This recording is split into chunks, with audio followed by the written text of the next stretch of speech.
গত প্রায় 48 ঘন্টার উপর আমাদের রাজ্যের প্রায় অধিকাংশ জায়গায় বিদ্যুৎ বিচ্ছিন্ন। মানুষের জীবনে অন্ধকার আচ্ছন্ন।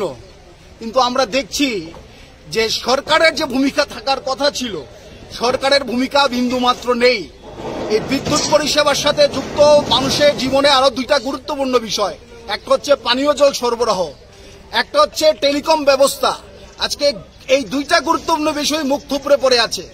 আমাদের রাজ্যের মানুষ, আমরা বামফ্রন্ট সরকারের সময় দেখেছি যে ঝড় বৃষ্টি হলে বিদ্যুৎ কাট হতো, এটা ঘটনা স্বাভাবিক।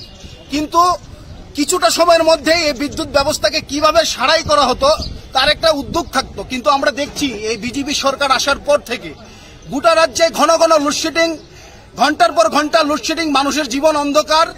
মানুষের জীবনের যে প্রয়োজনীয় গুরুত্বপূর্ণ জিনিসগুলি, পানীয় জল একটা অন্যতম, এই জল পর্যন্ত মানুষ পাচ্ছে না। ফলে স্বাভাবিকভাবে আমরা দেখছি গত 48 ঘন্টা যাবৎ এই রেমাল, এই ঝড় বৃষ্টির কারণে বিদ্যুৎ পরিষেবা ব্যাহত হয়েছে। কিন্তু এই বিদ্যুৎ পরিষেবা, ব্যাহত বিদ্যুৎ পরিষেবাকে ঠিক করার জন্য দপ্তরের কোনো লোক নেই, তার কোনো পরিকাঠামো নেই, তার কোনো উদ্যোগ নেই।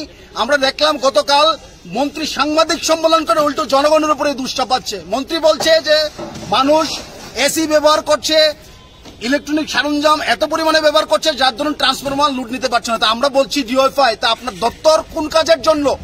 আপনার দপ্তরের কোথায় কি ভূমিকা আছে? মানুষ ব্যবহার করবে গরম জ্বালা থেকে মুক্তি পাওয়ার জন্য, ফলে আপনার দপ্তর আছে সেখানে সেই পরিস্থিতিটাকে স্বাভাবিক রাখার জন্য। কিন্তু আমরা দেখছি এই বিদ্যুৎ পরিষেবা সম্পূর্ণভাবে ভেঙে পড়েছে। মানুষ নানা জায়গায় বিক্ষোভ প্রদর্শন করছে, পথ অবরোধ করছে, এবং এখন বর্তমানে যেটা খবর আমাদের কাছে, কোর্টে বিদ্যুৎ নেই, ফলে আইনজীবীরা রাস্তা অবরোধ করেছে।